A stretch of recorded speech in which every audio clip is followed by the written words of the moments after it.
Radio Espace Guinée et nos radios partenaires.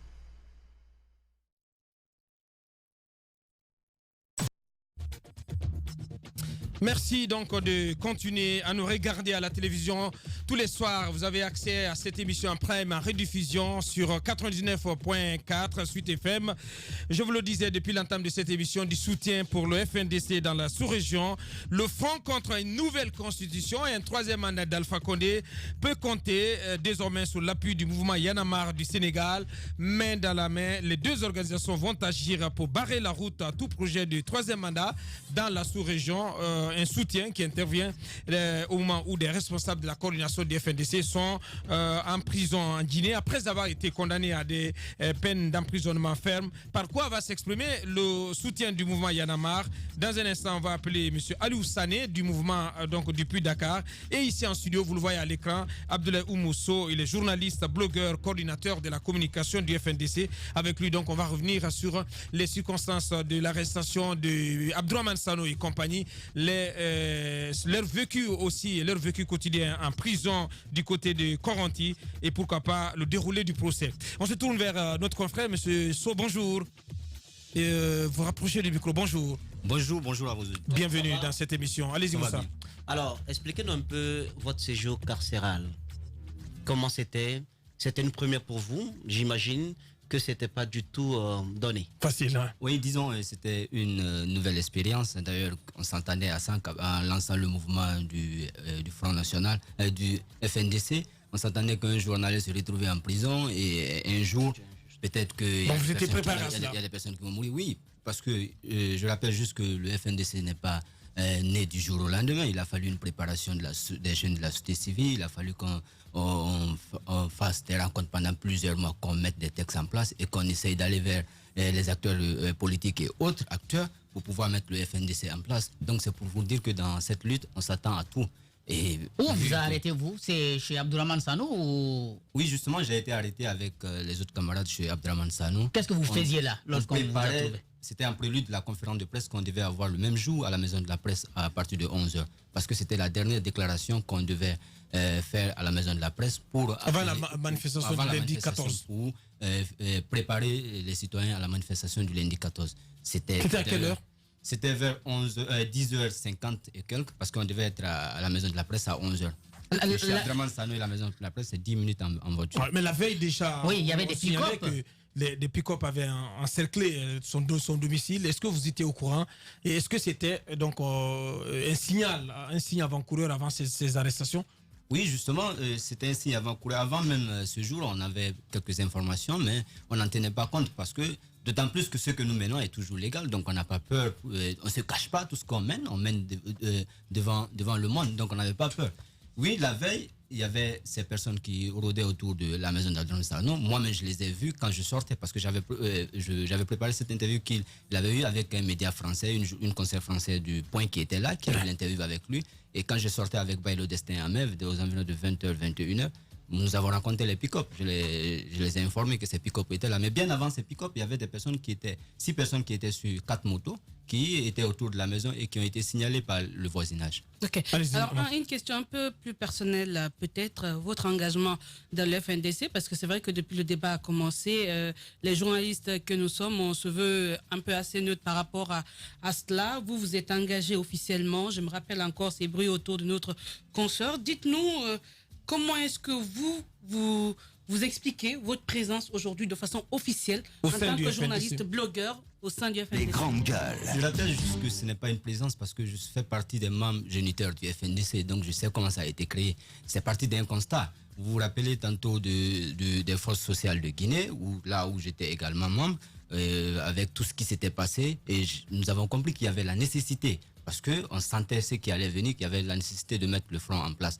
Donc mon engagement, il n'est pas que parce que je suis journaliste que je ne peux pas m'engager.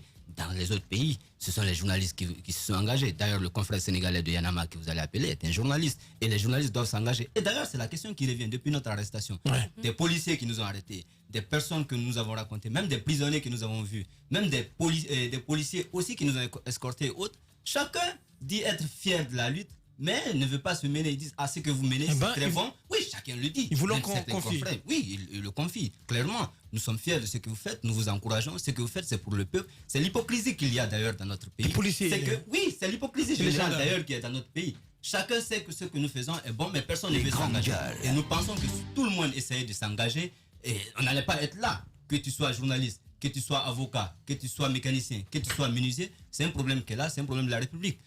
Que tu sois du RPG, c'est un problème de la République. Nous pensons qu'aujourd'hui, tout le monde soit s'engager. Les gens doivent arrêter cette hypocrisie. Parce que si les gens essayent de dire la vérité au président de la République, on n'allait pas arriver là. Si le RPG disait au président, Monsieur le Président, vous avez fait deux mandats, vous devez partir, mettez quelqu'un du RPG et puis les gens vont voter tranquillement. Mandela, il a fait 25 ans de prison, mais il n'a fait que 5 ans de pouvoir. Il est parti. On doit apprendre cela, on doit apprendre à dire la vérité aux gens. Ça commence dans nos familles, à dire la vérité. Quand vous ne dites pas la vérité dans votre famille, vous n'allez pas dire la vérité à un collaborateur. C'est ce qui nous arrive. Que nous arrêtons tous cette hypocrisie, que vous soyez journaliste, mécanicien, menuisier. Donc pour vous, les Guinéens, la vérité au président, pour vous, les journalistes guinéens doivent prendre position dans ce débat. Clairement. Mais alors, tout le monde doit prendre position dans ce débat. Il n'y a pas à prendre position, il y a qu'à dire la vérité au président de la République. Oui, mais à dire. Alors, qu'est-ce que vous dites de cette autre position qui est née du côté de l'autre mouvance, de la mouvance? Est-ce que vous pensez, comme beaucoup, qu'il n'y a pas lieu de leur donner même la parole, se prononcer là-dessus? Il n'y a pas lieu de leur donner la parole, c'est-à-dire... Pour dire qu'ils sont d'accord pour une nouvelle constitution. Justement, c'est ce que j'étais en train d'expliquer tout à l'heure.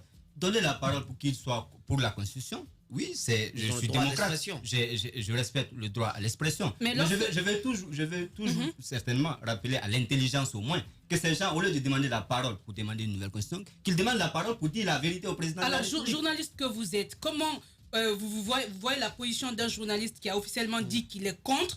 Comment vous le voyez interviewer quelqu'un qui dit qu'il est pour?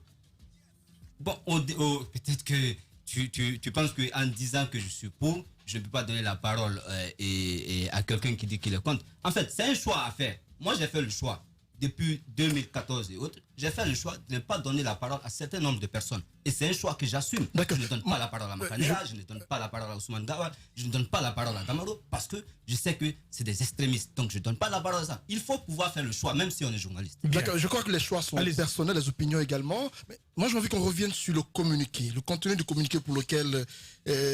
Sano et autres ont été arrêtés.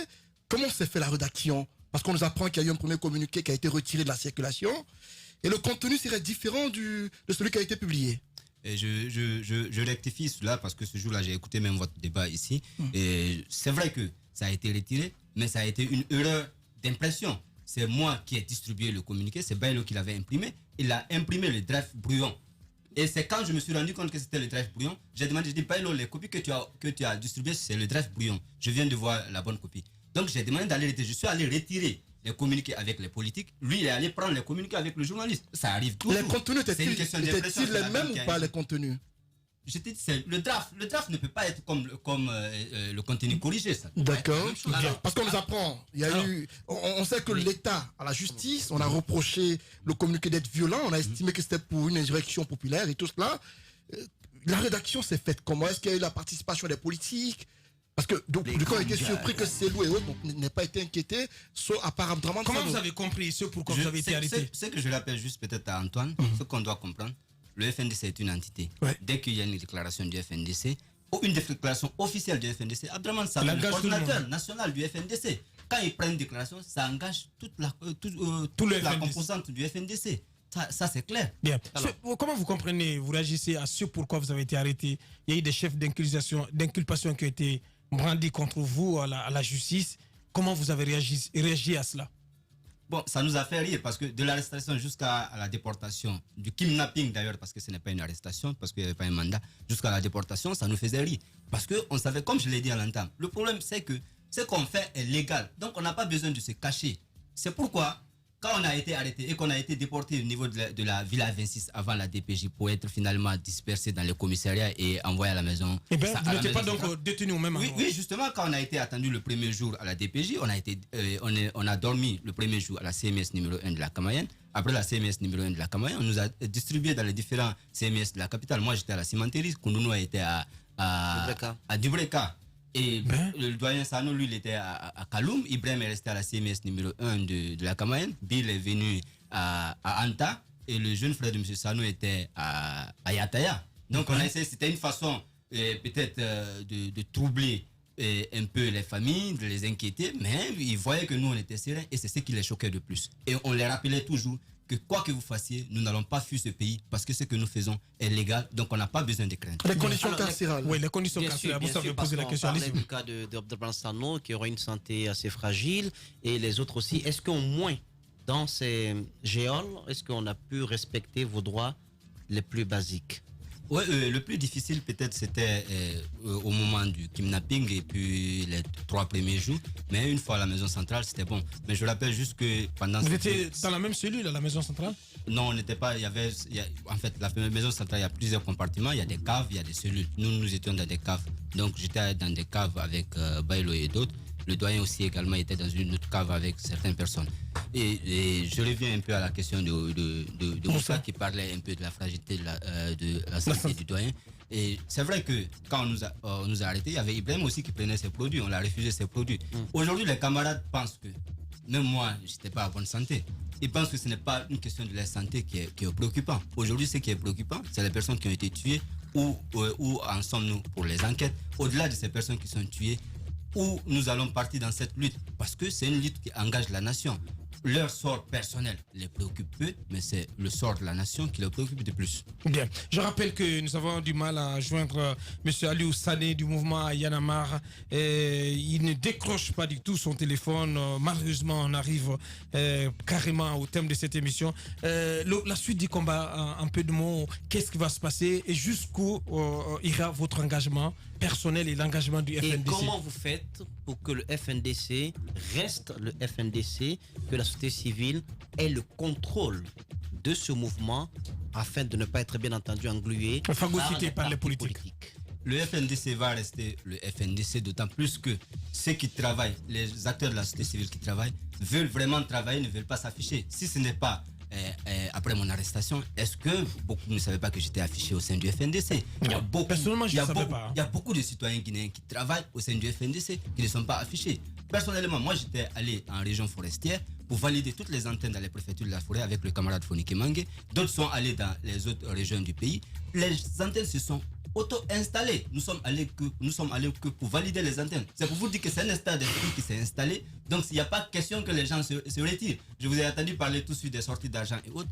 Je vous dis, la marche, la dernière marche, si je vous dis le nombre de t-shirts qu'on a vendus, vous serez étonnés. Et actuellement, les gens nous réclament les t-shirts. On a vendu plus de 1600 t-shirts.